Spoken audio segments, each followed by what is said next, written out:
Chapitre 1. De la part de Jacques, serviteur de Dieu et du Seigneur Jésus-Christ. J'adresse mes salutations à l'ensemble du peuple de Dieu, dispersé dans le monde entier. Mes frères, considérez-vous comme très heureux quand vous avez à passer par toutes sortes d'épreuves. Car vous le savez, si votre foi résiste à l'épreuve, celle-ci produit la patience. Mais veillez à ce que votre patience se manifeste pleinement, afin que vous soyez parfaits et complets, qu'il ne vous manque rien. Cependant, si l'un de vous manque de sagesse, qu'il la demande à Dieu, qui la lui donnera. Car Dieu donne à tous généreusement et avec bienveillance. Mais il faut qu'il demande avec foi, sans douter, car celui qui doute est semblable à une vague de la mer que le vent soulève et pousse de tous côtés. Un tel homme ne doit pas s'imaginer qu'il recevra quelque chose du Seigneur, car il est indécis et incertain dans toute sa conduite. Que le frère pauvre soit fier de ce que Dieu l'élève, et le frère riche de ce que Dieu l'abaisse. En effet, le riche passera comme la fleur d'une plante sauvage. Le soleil se lève avec sa chaleur brûlante et dessèche la plante. Sa fleur tombe et sa beauté disparaît. De même, le riche disparaîtra au milieu de ses activités. Heureux est l'homme qui demeure ferme dans l'épreuve, car après avoir prouvé sa fermeté, il recevra la vie, prix que Dieu a promis à ceux qui l'aiment. Quand quelqu'un est tenté, il ne doit pas dire « c'est Dieu qui me tente », car Dieu ne peut pas être tenté par le mal et il ne tente lui-même personne. Mais un homme est tenté quand il est attiré et pris au piège par son propre mauvais désir. Ensuite, le mauvais désir conçoit et donne naissance au péché. Et quand le péché est pleinement développé, il donne naissance à la mort. Ne vous y trompez pas, mes chers frères, tout don excellent et tout cadeau parfait viennent du ciel. Ils descendent de Dieu, le Créateur des lumières célestes.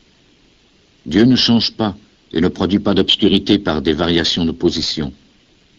De sa propre volonté, il nous a donné la vie par la parole de vérité, afin que nous soyons au premier rang de toutes ces créatures. Rappelez-vous bien ceci, mes chers frères, chacun doit être prompt à écouter, mais lent à parler et lent à se mettre en colère.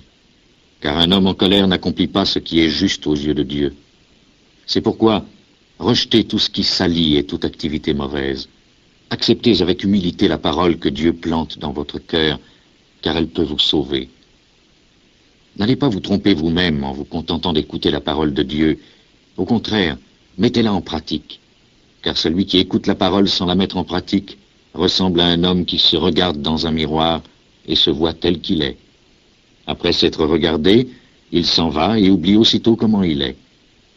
Mais celui qui examine attentivement la loi parfaite qui nous donne la liberté et s'y attache fidèlement, qui ne se contente pas de l'écouter pour l'oublier ensuite, mais qui la met en pratique, celui-là sera béni par Dieu dans son activité. Si quelqu'un croit être religieux et ne sait pas maîtriser sa langue, il se trompe lui-même. Sa religion ne vaut rien. Voici ce que Dieu le Père considère comme la religion pure et authentique. Prendre soin des orphelins et des veuves dans leur souffrance et se garder de toute tâche produite par la mauvaise influence du monde.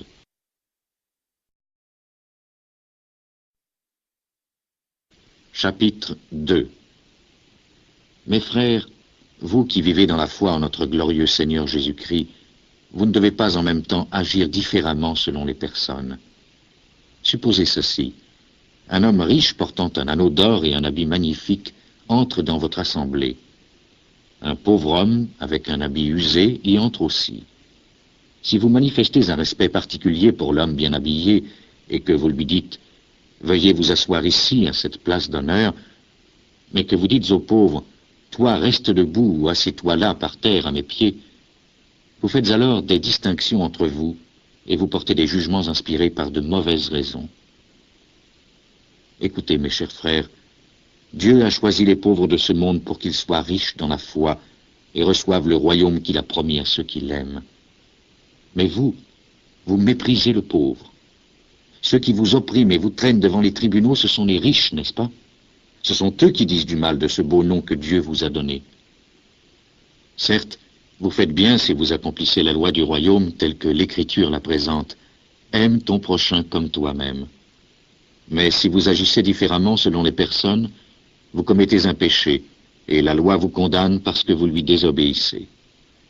Car si quelqu'un désobéit à un seul des commandements de la loi, il se rend coupable à l'égard de tous.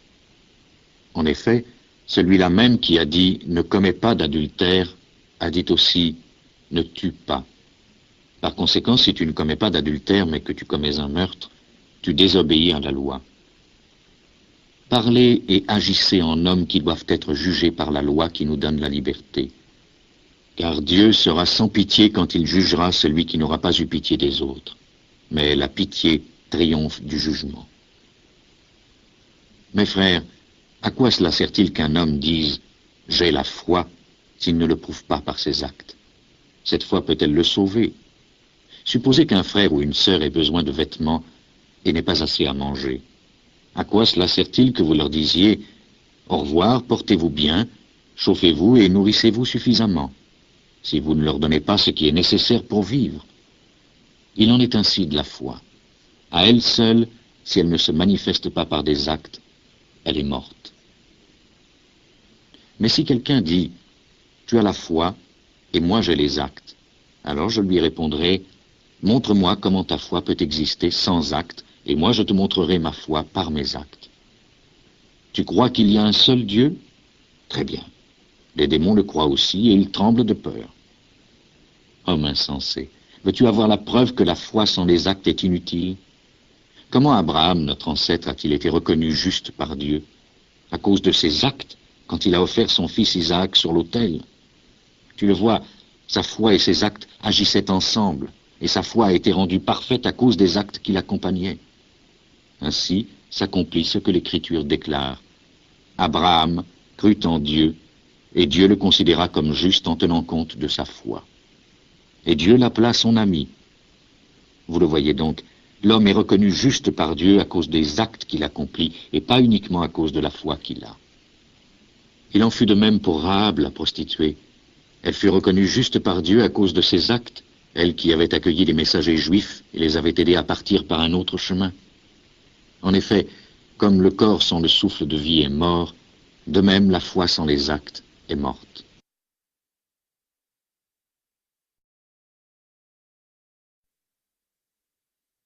Chapitre 3.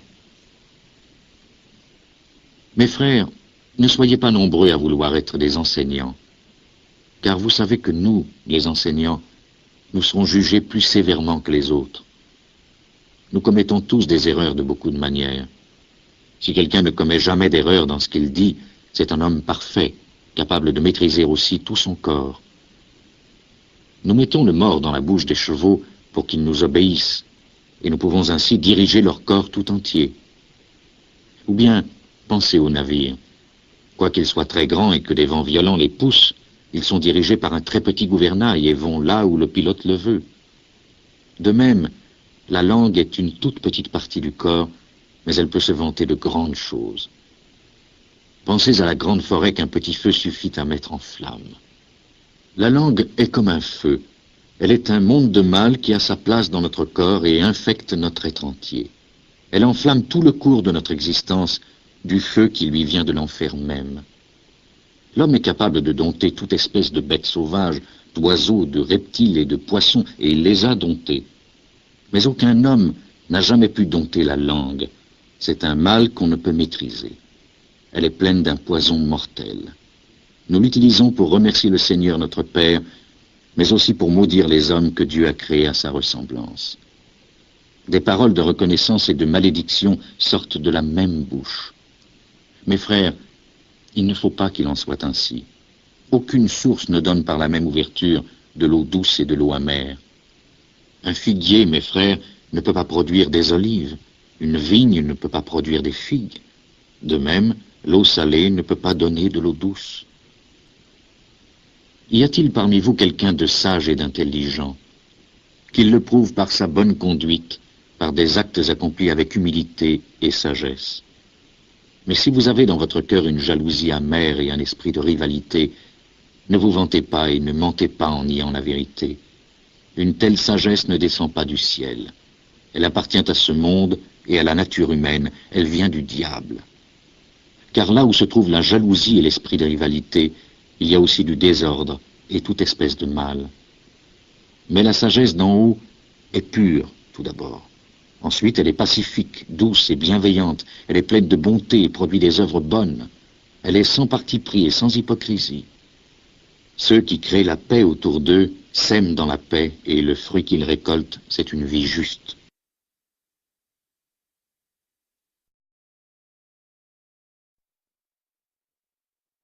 Chapitre 4.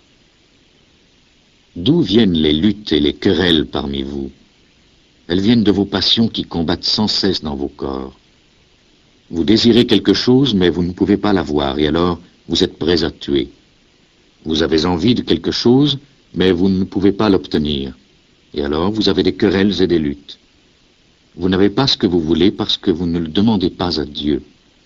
Et si vous demandez, vous ne recevez pas, parce que vos intentions sont mauvaises. Ce que vous demandez, vous voulez l'utiliser pour vos propres plaisirs. Infidèle que vous êtes, ne savez-vous pas qu'être ami du monde, c'est être ennemi de Dieu? Celui qui veut être ami du monde se rend ennemi de Dieu. Ne pensez pas que ce soit pour rien que l'Écriture déclare « Dieu réclame avec jalousie l'esprit qu'il a mis en nous ». Cependant, Dieu nous accorde une grâce plus grande encore, car l'Écriture déclare « Dieu s'oppose aux orgueilleux, mais il donne sa grâce aux humbles ». Soumettez-vous donc à Dieu, résistez au diable et il fuira loin de vous.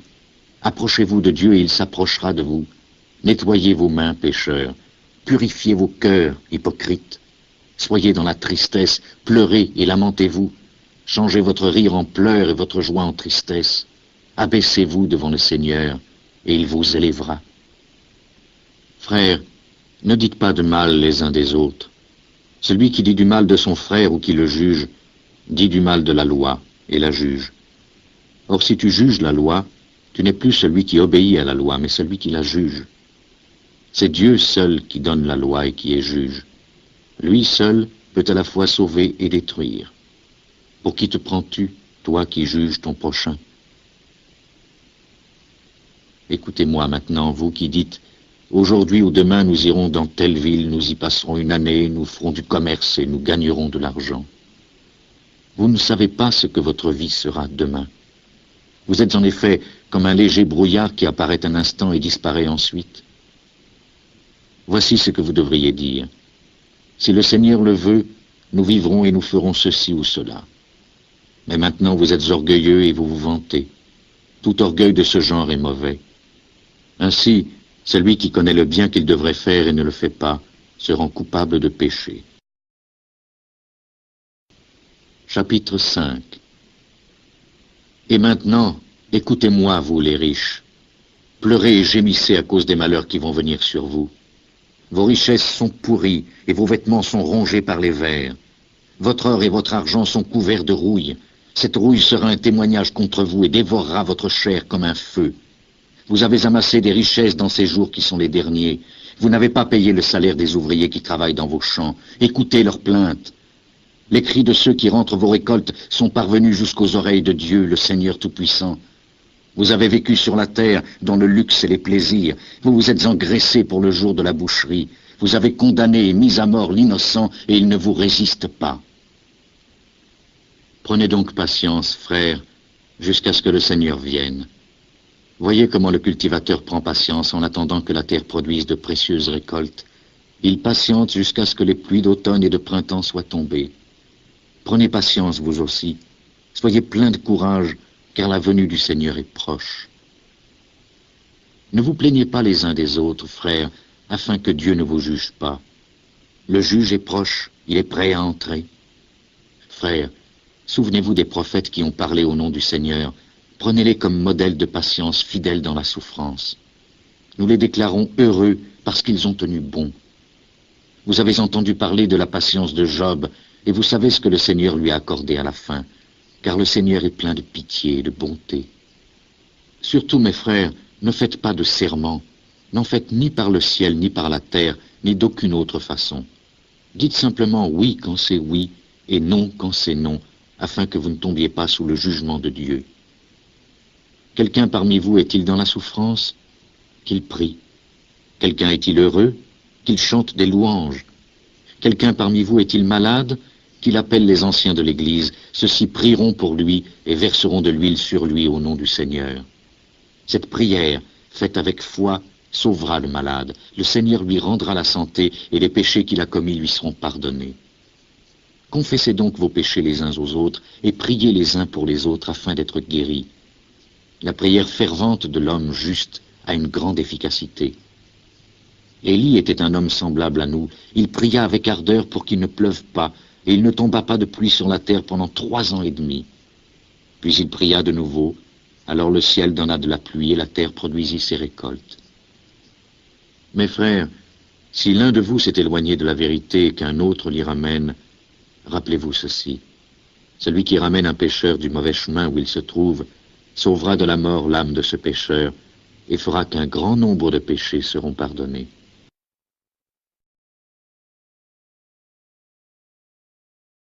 De même, le riche disparaîtra au milieu de ses activités.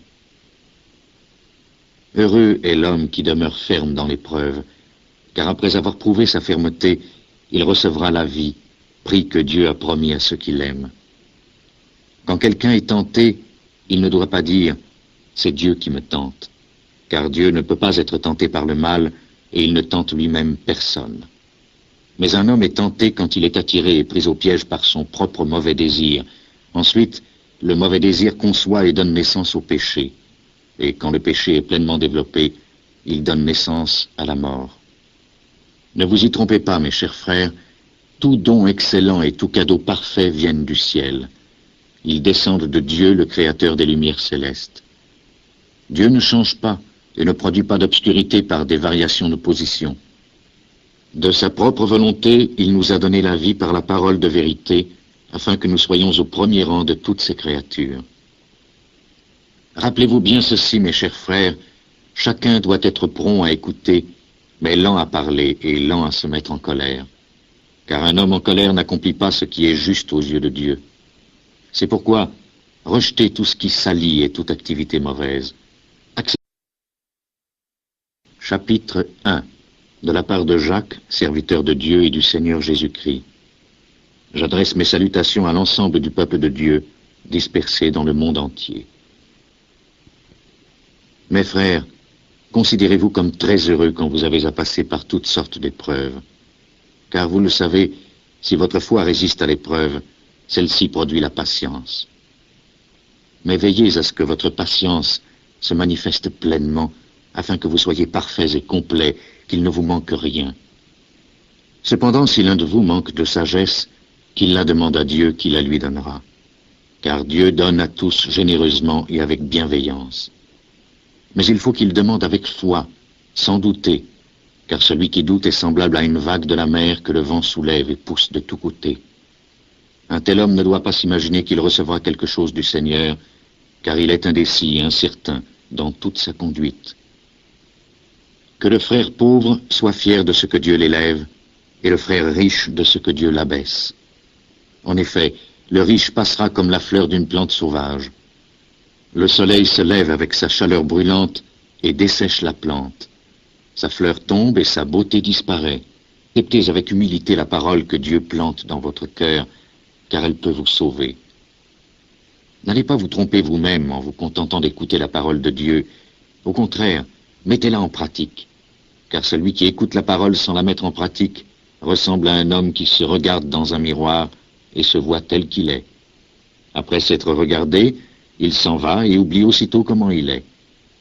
Mais celui qui examine attentivement la loi parfaite qui nous donne la liberté et s'y attache fidèlement, qui ne se contente pas de l'écouter pour l'oublier ensuite, mais qui la met en pratique, celui-là sera béni par Dieu dans son activité. Si quelqu'un croit être religieux et ne sait pas maîtriser sa langue, il se trompe lui-même. Sa religion ne vaut rien. Voici ce que Dieu le Père considère comme la religion pure et authentique. Prendre soin des orphelins et des veuves dans leur souffrance et se garder de toute tâche produite par la mauvaise influence du monde.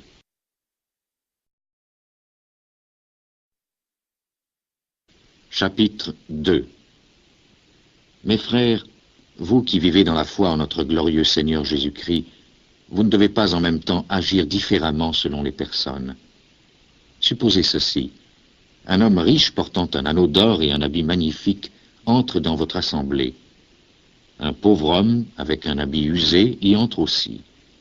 Si vous manifestez un respect particulier pour l'homme bien habillé et que vous lui dites « Veuillez vous asseoir ici, à cette place d'honneur », mais que vous dites au pauvre « Toi, reste debout ou assieds-toi là, par terre, à mes pieds », vous faites alors des distinctions entre vous et vous portez des jugements inspirés par de mauvaises raisons.